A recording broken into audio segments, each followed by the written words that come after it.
Well, good evening and welcome, friends, to the Mel Sanders and Friends show. Today is August the 19th, 2019, and we're glad to be here with you this evening. And I have with me in the studio Mr. Cato, my buddy, that longtime friend. We've worked together over the years on the radio. And we'll have Miss Paula Massey, who was with us last time. She'll be joining us shortly. But today we have a special guest. We had a little problem last time we were on, and we wanted to hear what you had to say with all of the controversy and talk about the vaccines and that kind of stuff, especially as it relates to the African American community. We wanted somebody that knew more than Cato and myself. So he reached out to your niece, is that what it was? Mm-hmm. And she reached out to her friend or co-worker. I don't know what that is, but at this point, Mr. Cato, you want to take it and introduce our guest or have her introduce herself? Well, so I don't mess up the name, I'm going to have her introduce herself and what she does, who she works for, and just give us all the pertinent information, and then we'll start from there. So, go right ahead. Thank you guys. Thank you guys for inviting me and having me here. My name is Serenity White-Ilole. I currently work as a resource specialist, too, with the African American Coalition. African American Coalition is under Fresno County's COVID Equity Project. We've conducted testing, contact tracing. We currently do vaccinations and are expanding again to testing. So is this a part of the county, Fresno County Health Department? Correct. Oh, okay. We are fiscally under Fresno EOC, though. Oh, okay, good. If that makes sense. Well, go ahead, Mr. Cato. Well, now, don't be afraid to ask the question. You talked real good when we were on the... I can't help it. I'm a shy guy, okay? Now, you said that as far as your job has something to do with the African American Coalition. Did I hear that right? Mm-hmm. Okay, correct. So what now, but is that's working within the African American Museum not museum, as coalition as far as just researches of what's going on, or is that actually hands-on out there trying to make sure that everybody's getting vaccinated in the African American community, or how does that really work? I wouldn't say our goal is more so to get accurate and timely COVID information or COVID-related information to the African American community within Fresno. And that goes hand in hand with canvassing. We regularly have people on our team go out and give COVID information, like more up-to-date information out to specifically the 93706 zip code here in Fresno. More so information as well as conducting the testing and vaccinations. So is there a team? Is there a team of folks that do that? Are you part of a team? Yes. What's the size of the team? Currently, we're actually small currently. I would say about less than 30. There's less than 30 of us right now. Well, that's a pretty big team. I don't know how small it is, but to me that seems to be a big team because we're only, 6-7% of the African American community of Fresno County? What are our numbers looking like? Are you talking vaccination numbers or population? Just population. Oh, I would definitely say about that amount, yeah. With these last census numbers. And so what kind of response do you get say you're out on the west side of Fresno, what kind of response or pushback do you get from folks who you approach about being vaccinated or have they been vaccinated and that kind of thing? Are you getting a lot of resistance? I would say some resistance. Most is misinformation or... Such as? Or like misinformation such as... there's a lot of popular ones out there. The Tuskegee Project. Yeah, yeah. But then not even knowing, like, the Tuskegee experiment was doctors withholding right. like medical devices, you know. that would make them better. But just like that, they're inserting a microchip, you know, things like that.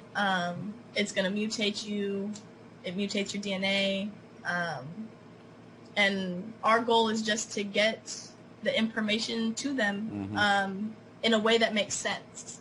Because a lot of times, yeah, you can hold medical town halls and things, but if people don't know the medical jargon that you're talking about, it's not going to register. Are there a lot of folks who believe that chips are being placed in them? I don't think it's the chips anymore. I think people have moved on to a more, what's the next big one? Definitely the gonna grow a third arm, third leg, wow, something like that.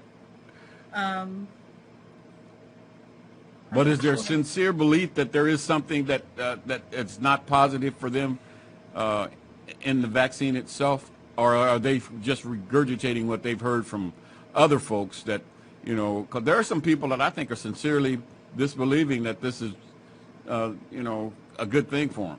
Yeah, we have some people who just don't believe that COVID is real at all, despite record numbers of, you know, we're back to no ICU beds in some areas of the U.S. We're back to people dying at higher rates currently due to, you know, the mutated virus. But, restate your question, please. But let me ask you this. How the mutation factor in this? We had a discussion about this last time when you weren't here to be our expert. So here are two amateurs trying to be experts about this. But the mutation of this virus, how does it happen, and why is it important for folks to get vaccinated? Because one of the things that I've been hearing is that when you're vaccinated, you could get COVID, but it won't affect you as bad, but you still can spread it to someone who doesn't have it. Correct.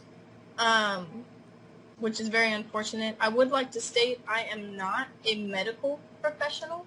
Okay. I am not a medical professional. I just happen to work the numbers, and I'm the IT lead for the African American Coalition, managing our systems and such. So again, I'm not a nurse. I'm not a but you do have the numbers and the statistics. Correct. Okay. Correct. Well, we can work with that. Just from, I don't know, just looking at things, proper sources, I do like to reference the CDC and WHO. I do like to follow WHO personally more than the CDC on guidances and, how should I say, like the most up-to-date information. Now you have to remember that you're talking to an audience that may not understand who is, other than an outdoor out there, is World Health Organization. Yes. And then the CDC, which everybody probably has heard of. So just wanted to clarify that those are two separate entities that give out information, and so when you were just throwing out the letters to some people. Yeah, my apologies. No, but that goes okay. hand in hand in what we do. Yeah. I'm glad you pointed that out. Because again, some people might not know that the CDC is, you know, short for Centers for Disease Control. Right.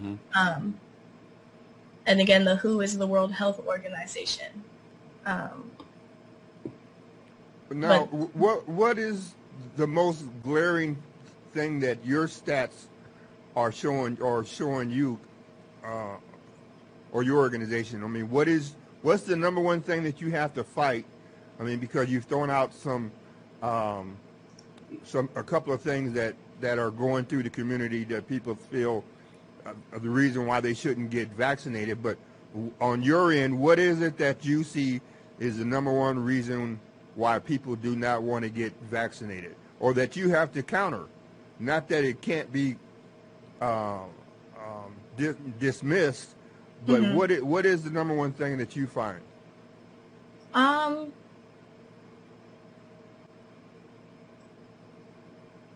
I think it's just the easily believable myths. I'm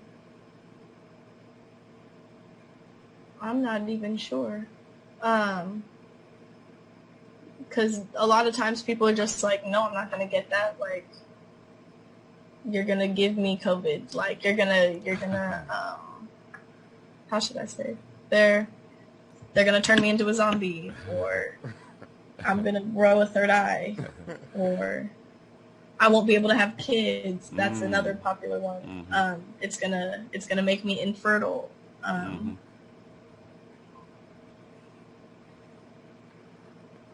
Well, the vaccines themselves, which have the best potency, if that's an appropriate term for the vaccine?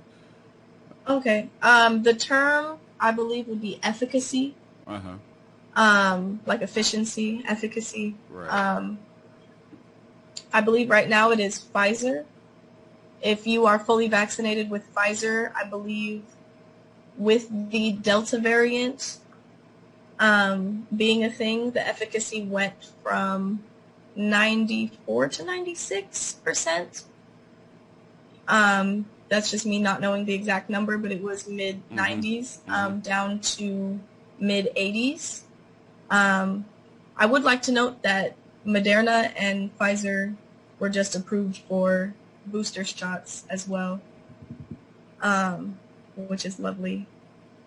But Pfizer definitely has the highest efficacy. Well, it seems that maybe I got. Well, I won't only say that because I took the J&J. I don't like needles, so I said let the one time do it. So I took the J&J. But at least you got it. At least you have some. Your immune system has seen some of how the virus works, so it's able to, if you were to be infected, it would try its best. Yeah, well, that a lot of folks I think are like me when it comes to that part about the needles, and it was just let me get the quickest and the one time one out of the way, because I felt like there was going to have to be another one later. I didn't think that this one was going to do it because I look at the virus like I look at taking antibiotics. If you don't take everything that the doctor prescribes to you, and then you stop and then you try to start again, then you may have to have something stronger because that virus or whatever you had mutated to something else. So I look at that as being part of what we're looking at with the Delta virus. If you don't get vaccinated, you stand a chance of having to fight something else because everybody around you didn't get it. And that was one of the debates we had last time about whether or not it would give you that kind of protection to keep you from suffering as much if you did get a second, or even not even a second, but get the virus. Yeah, and the way you just described it is exactly the way that I understand it works as well. But from my understanding as well, it's like even though you did get J&J, and understanding J&J has the least amount of efficacy. But like you said, people are scared of needles. At least you would have some protection against the virus. And would still be less susceptible to being hospitalized or, intubated due to COVID. Now, this coalition that you have, that's actually in 93706, how long is that going to be in effect? Is that going to be as long as there's going to be COVID, or is it going to shut down after a certain amount of time? Well, I can't answer that for surely. We were honestly only projected at the start. We got our funding August 2020, and we were originally only projected to last out through the end of 2020, and we're thankful to still be given funding through the end of the year, I believe right now. We're unsure the end of the year what will happen at that point. But right now I know our focus is bringing testing back, continuing administering vaccines. You can find us in My Turn, titled African American Coalition. We're down off of Fulton Street. In the downtown area? Yes. Okay. Now, one. Say again? Maybe one last thing before we let you go. We didn't want to keep you all night, but the African American community is actually lagging behind. Is that safe to say? Is lagging behind in all other ethnicities that are out there? Aren't we kind of lagging behind everybody else as far as getting the vaccination? Our numbers are definitely lower than other racial groups. Yes. So if we're behind, it seems like we would be, or your coalition would be around for a while, since we're playing catch up. Yeah. It seems that way. We are working to expand and try to do more. It's just a matter of getting the work done, you know. Right. So do you folks have a website or something that folks can go and look at if they want further information? Absolutely. You can visit us at AfricanAmericanCoalition.org. We're also on Instagram at Fresno AAC. But yeah, AfricanAmericanCoalition.org would be your best bet. If you are looking to make a vaccination appointment with us, you can find us in My Turn.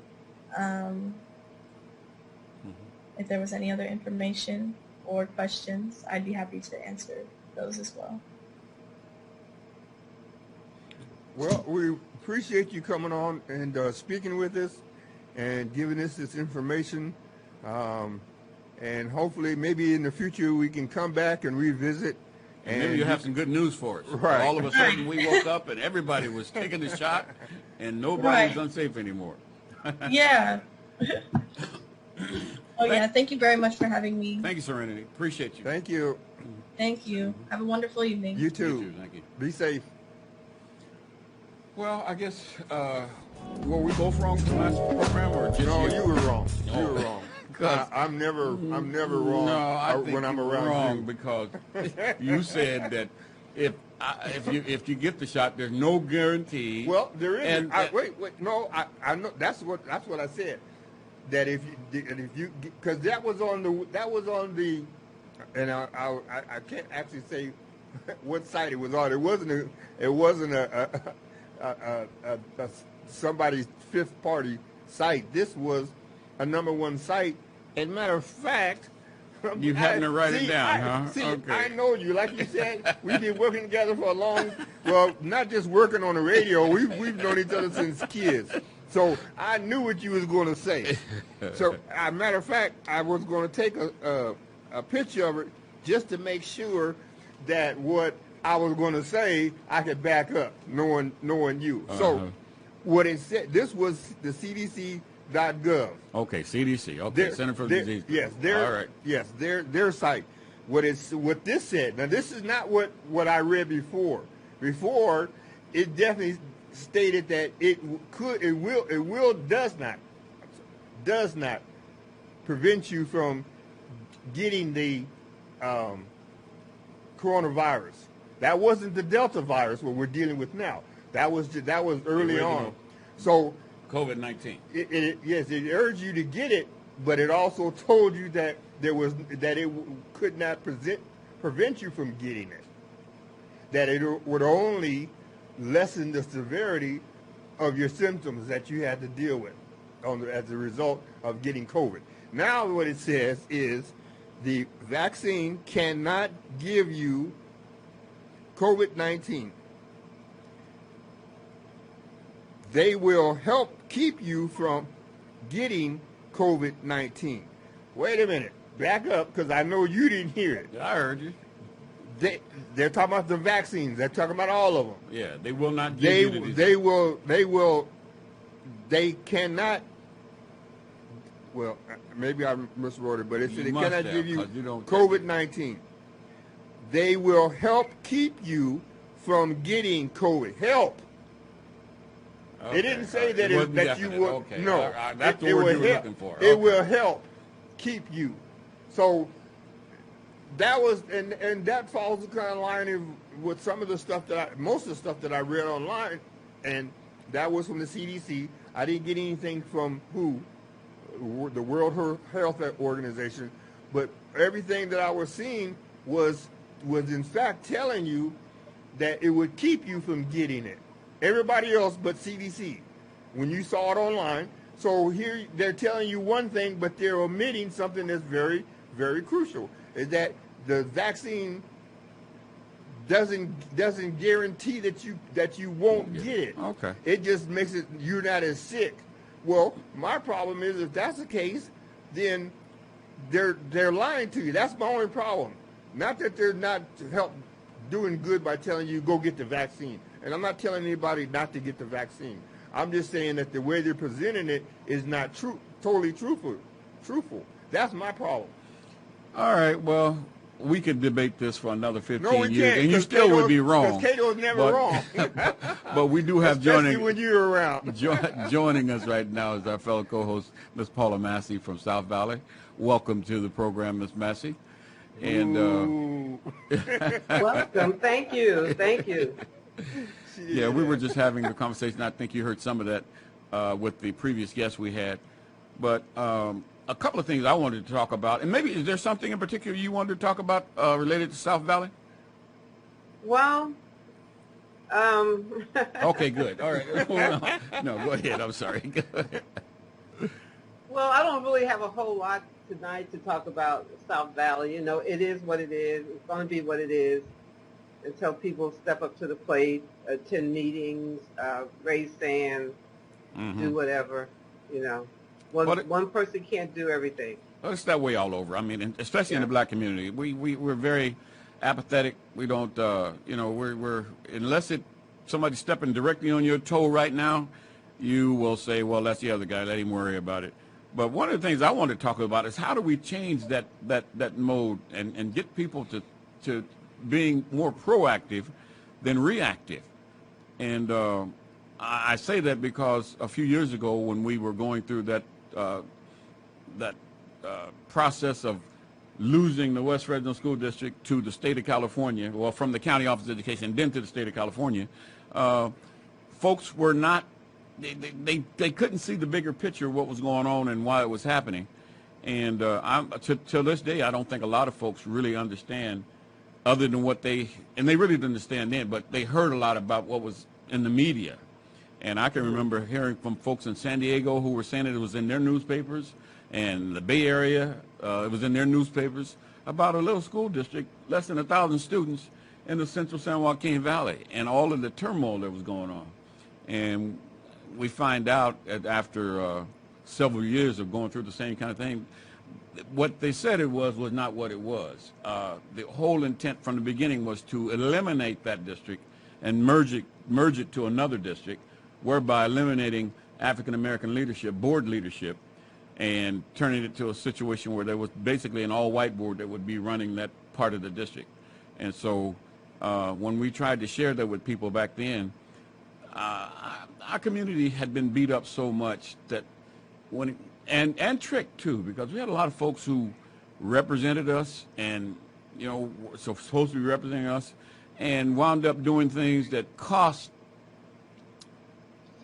the trust and the loyalty of the community, because when they tried to stand with some folks who came out and said, I really need you folks to stand with me because I've been mistreated, and we need to stand together, when the facts finally came out, it wasn't as good as folks, it wasn't as good as the people that were trying to get the support said it was. And so it made it very difficult. It's kind of like the story about the boy who cried wolf. And, nobody believed him after a while. And then when the wolf really came, he was left to the wolves because nobody believed him. And I think that's kind of where we were a few years ago with West Fresno, because we identified what the objective of the county was and the outcome that was going to happen. We shared with people, this is what's getting ready to happen.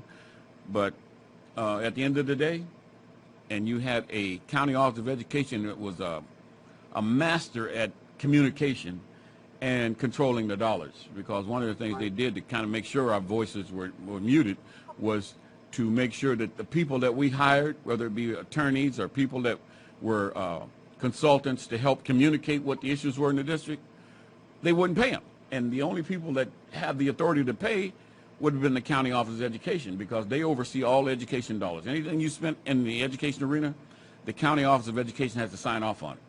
And when that happened, we were just, our hands were tied. And so whatever was said about us, we had kind of had to just, hope and pray that people wouldn't believe them. But, at the end of the day, when you're a master of communications and you have the dollars behind you, the system said, we're going to take you down. I remember one instance, we were in the courtroom, and one of the county administrators was in a courtroom next door for some reason or other, and I saw him, and I went over, and I wanted to talk to him or the county superintendent, and the gentleman came out with me, and he said, I said, listen, this is right after the Gray Davis had denied the first takeover, and I said, look, we need to come together. Let's, we a lot of injuries and a lot of lost time, and kids are suffering behind this. We need to come together, and let's see if we can't work something out. And he says, oh, no, we're going to take you down. We're going to take you guys down. Says, we just didn't know that the state superintendent of the school had such a bad relationship with the governor, so we're going to come back and do it again. Because shortly after I have a question, Mr. Sanders, Sure. on that. What was the reason that they gave for wanting to take down that school district? They said the district was broke and couldn't function. That was the primary reason. Said there in takeovers, there's only about 3 areas in the ed code that allows for school districts to be taken over. Right, that's right. And so what they used was the financial aspect of it.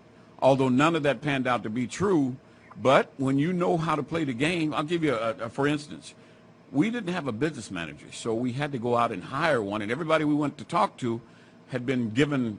Oh no, we can't do that. We can't do that. The county office won't allow us to do that. Well, we finally found one that agreed that he would take our school district and be our business manager. Well, what he did was he was co-opted by the county office of education, and in order for you to be taken over, you have to be. There's a certain money amount. I forget exactly what it was, but of our small district, if you had over $650,000 in your reserve, you couldn't be taken over by the state. You could be assisted by the state, but you couldn't be taken over by them. And our business manager that we hired did something that was very unusual.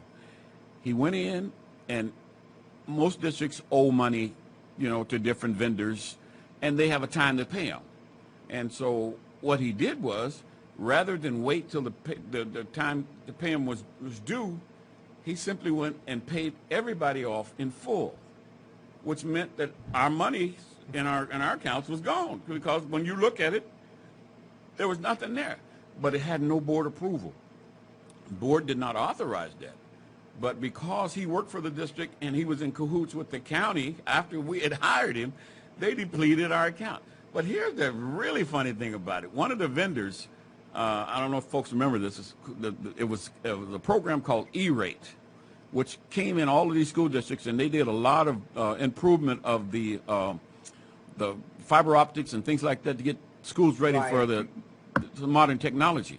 Well, the company that was hired, before we got there, the company that was hired, they had a contract from the federal government of about $6 million.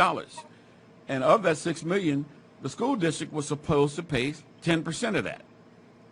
And at the end of and after they completed their work, the gentleman forced the money out of our district account without our approval as a board, paid the vendor, and you know what the vendor did? He donated his portion back to the district. And when he did that, that took us out of the realm of being taken over by the state. So the county office simply would not put that money back in our accounts to make sure that we could not meet that standard of having enough not to be taken over by the state. So those are the kind of things that I think a lot of folks, I know a lot of folks don't know, but it's good to know because it can be repeated, and it will be repeated again in the years to come when they want to take down a minority school district. And there was only like 5 of us in the state, and every one of those districts that had African-American board leadership wound up being in receivership. Really strange. Out of the 1,000 and plus school districts in the state of California, only the ones that had African-American majority boards were the ones that were put into receivership. Others, they were done for reasons of, whatever their reasons were, but I know ours was done specifically to eliminate our district and then to force us into another district. So, take that back. It was also in Sacramento. The Grant School District. Sacramento just went through something in 2019. Yes, same thing. Went to that, and it's you said a whole lot. I don't even need to say anything more. But can you just imagine that if the community, those students and those parents that knew the fullness of what was actually getting ready to take place and what was actually happening behind closed doors, what could have happened? Because I remember watching this movie. It says "Won't Back Down," and I can't think of the name of the lady, Viola Davis. Mm-hmm. She played in that movie, and she was a teacher. And the parents wanted her to help them take over the school. And eventually, they had to go against the school district and against union and all kind of stuff.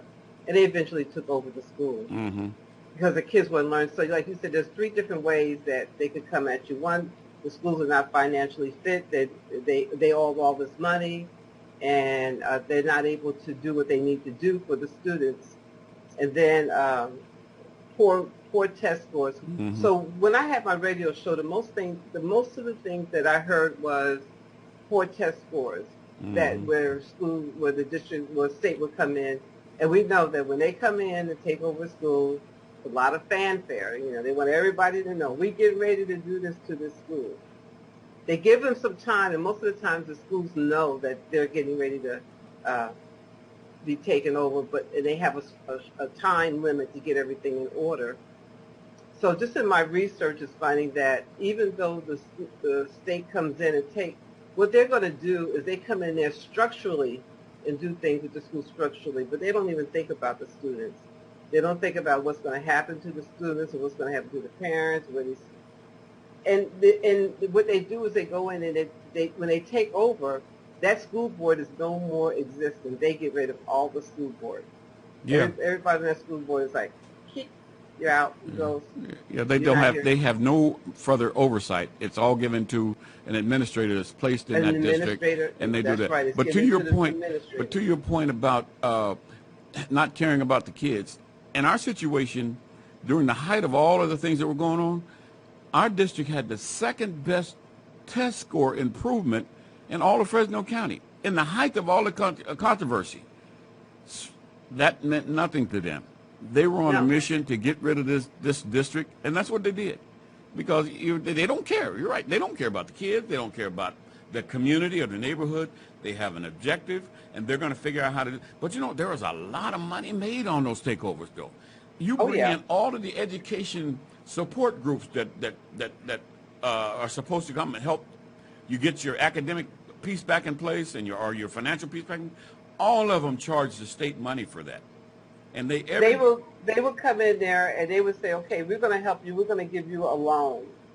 Mm-hmm. And with that loan come interest payments. So, and what I really like with Sacramento City Unified Schools, they gave them like 10 years. It took about 10 years for them or more. They said it will take 10 years or more for them to recover. Mm-hmm. And the people that they're putting oversight of these schools, the administrators to take over these schools and oversight, they don't even know how to take care of what they need to take care of, what's actually happening with the schools. So somebody mentioned in one of the articles that I was reading, it's like the blind leading the blind. Mm-hmm. Because, they them themselves, they don't know. Yeah. And if they knew, if there was, okay, so you got these reasons.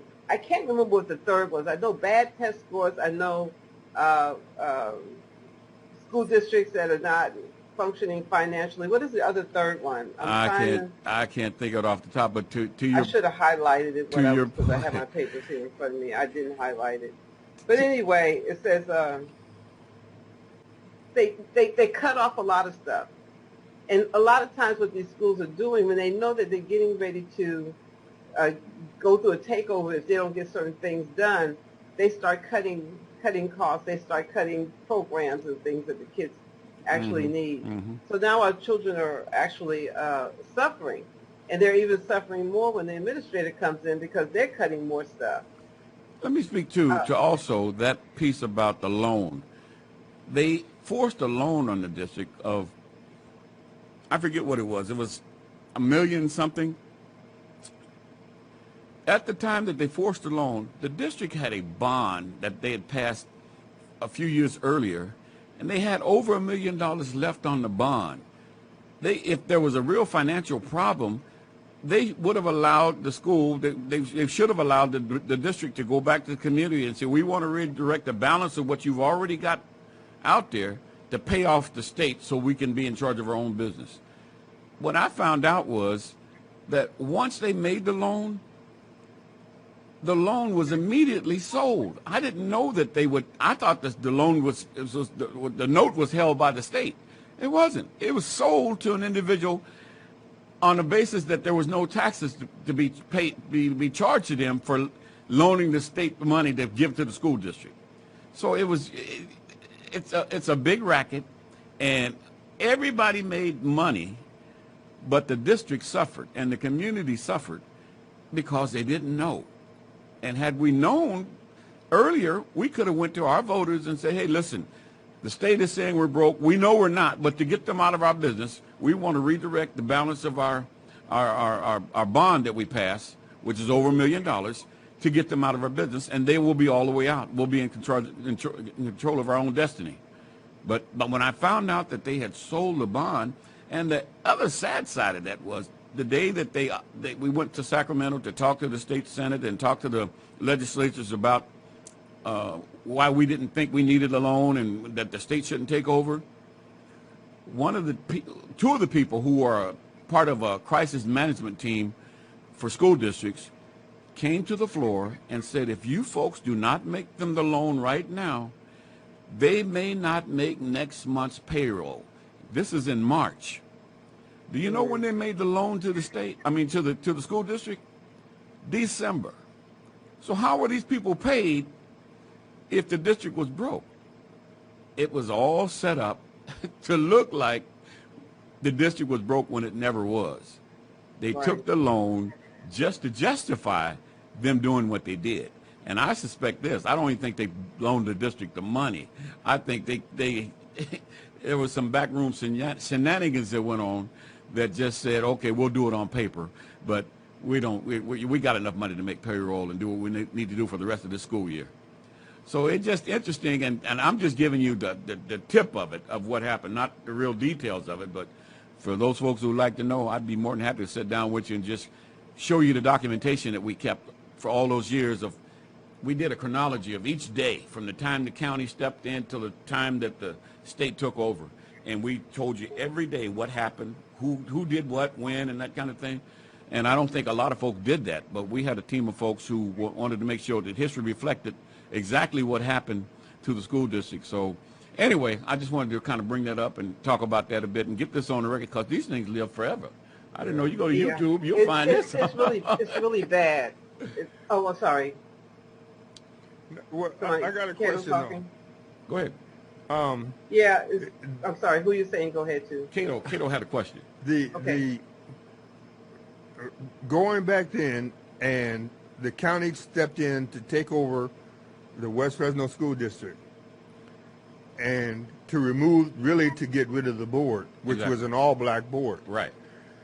But what was the end game that is even resulting in as of today?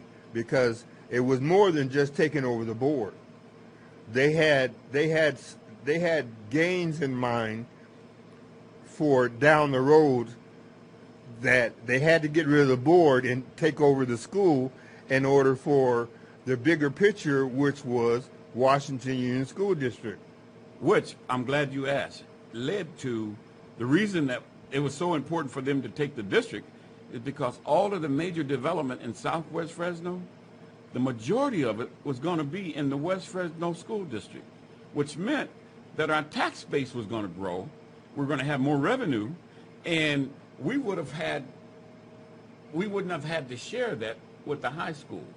We would have got the bigger portion of that because they have what they call developer fees, where there's a percentage split between the high school district and the elementary school district. We were the elementary school district, and the elementary school district's got a bigger portion of developer fees than the high school. So they wanted to control all of the money. So what they did is, let's eliminate this board, let's merge these districts, and the Washington Union High School will own it all. Yeah, they'll have all of it. So that was the game plan. That was what it was about. And we were, sometimes you can be too close to the trees to see the forest. We knew it was something, but as time passes now, we look back and we know that was the end game all along. So we didn't care about kids not being educated. I mean, in West Fresno, they had test scores for years that was below the state average. But all of a sudden in the last, over the last 10 years or so, that was a major concern, and we have to get rid of this board and take this district and merge it to a high school, which, by the way, didn't have test scores much better than the elementary school board. But, if you say something long enough, you tell a lie long enough and loud enough, somebody's going to believe you, especially if you got the money to back it up. And the County Office of Education had the money to back it up. But even they had to have a tie-in with Washington School District, because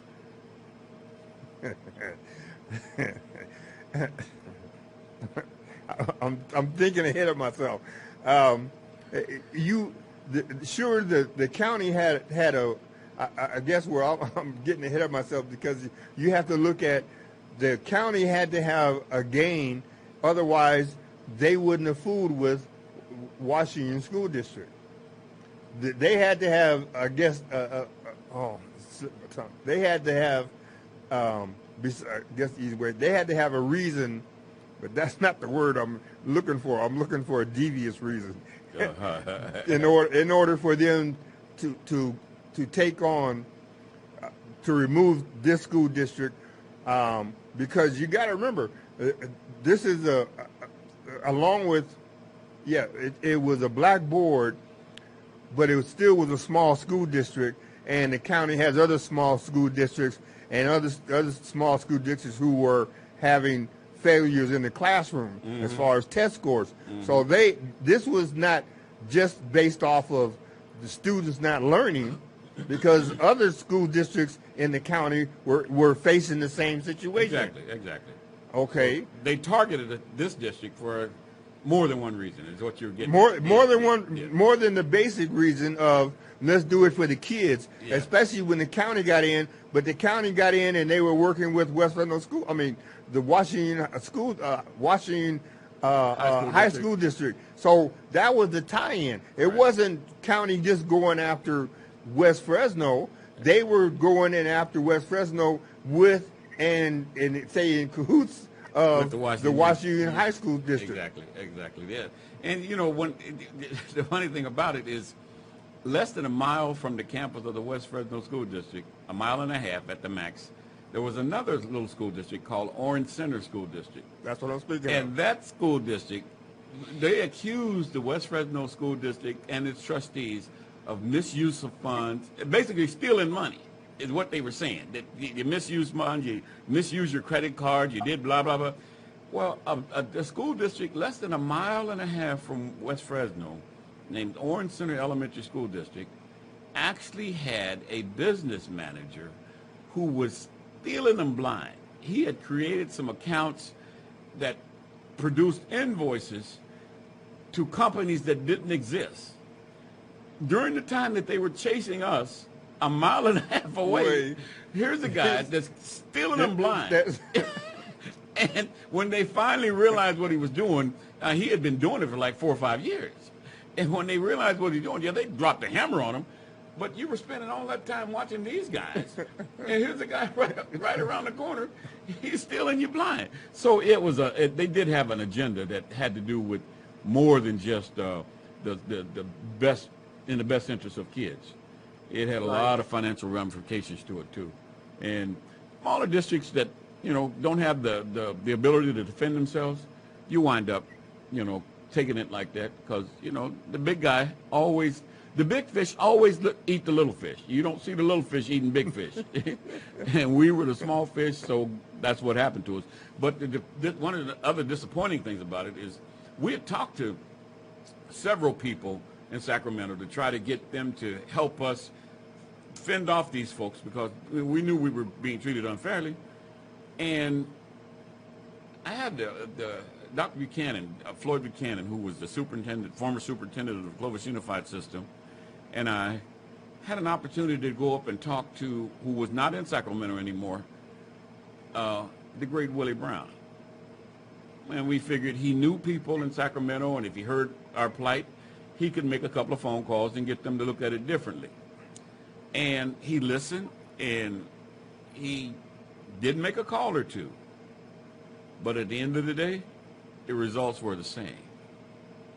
And so I kind of, I look at that and I'm disappointed to a degree because at the end of the rainbow was the merger, which was the big apple that and him being the kind of politician that he was known to be, that should have been something that was obvious to him because he wasn't close to the fight. See, we were so close to it, we couldn't see it. We were thinking we want our district back and we're going to do a job for the kids. It wasn't about that. And we went to him and we went to some other folks who had insight and should have known that there should have been a different strategy, but we didn't get that. The strategy now, looking back at it, was to step back as a community, and insist on merging this district so that we're going to have the two join with this one. And we didn't do that. We kind of just played it by ear. And now we're looking at it. Had we done that, the numbers, when you form a new district, they have to have as close as possible a equal proportion of people in each one of those trustee areas. Well, the greatest population was on the north end of the high school district, which consisted of mostly black and brown people. So in order for those 7 new seats to be balanced, they had to take people from the north of the district and move them further south to balance them out, which meant that the majority of the votes were going to be now of that board going to the north where there are more people of color. But you would think that the folks who have been in politics for years and have, could have picked up the phone and called somebody and asked what was this about, they would have known that. And we would have been able to kind of step back, regroup, and been able to take over that big district. But because now, we didn't know. I want to ask a question. Yes. Do you really think that if y'all had regrouped that you would have been able to do something? You mentioned something that you guys were the little people, and these other people they always do stuff to the little ones. Uh-huh. I remember when you said that, my mind went back to the fact that my son had a garter snake, and he wanted to keep the snake, so we had a terrarium. And I'm trying to figure out what to feed this snake. So I went to the pet store, and they said crickets. So we got crickets. I said, how do we feed them? One at a time. He said, no, just put the whole tube in there. Now, the snake was a nice-sized garter snake, and we had a lot of little crickets.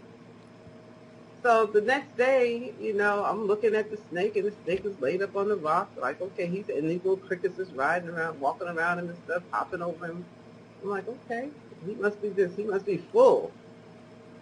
And the next day, he's still there. And I said, Teddy, what's going on with the snake? So he touched it, and when he rolled that snake over, those crickets had eaten that snake up. I said that to say this. I don't think that just getting those people who know stuff, those people who are in offices and stuff like that, I don't think that just getting them on board with you is going to do anything. It's the community. I think that if you get people in your community and they know what's going on, you're educating them. Even with what happened with West Fresno School District, that happened years ago. But if you bring that stuff around right now and bring up to date some things that are happening in other school districts and get them fired up, they're going to be looking, and they're going to say, we can't let this happen again.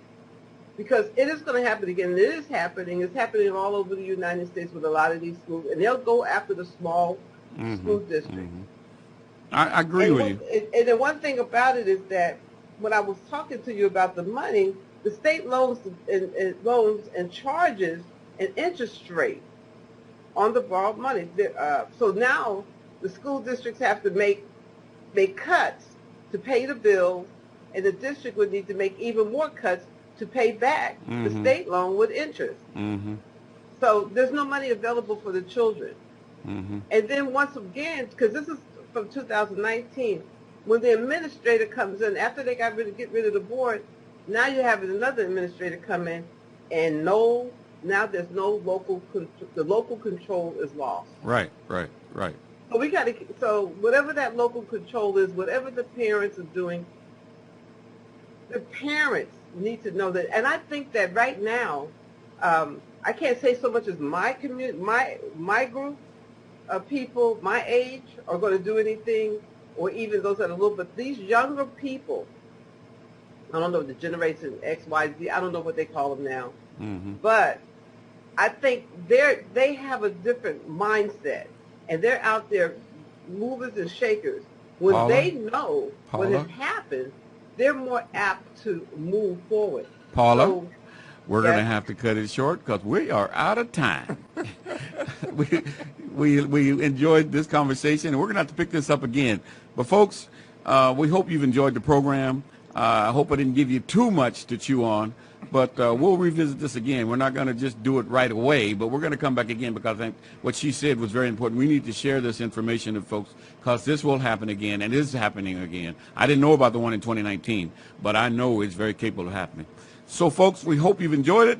We look forward to seeing you in a couple of weeks. So you enjoy the rest of the evening, and we'll see you next time. Good night. Night.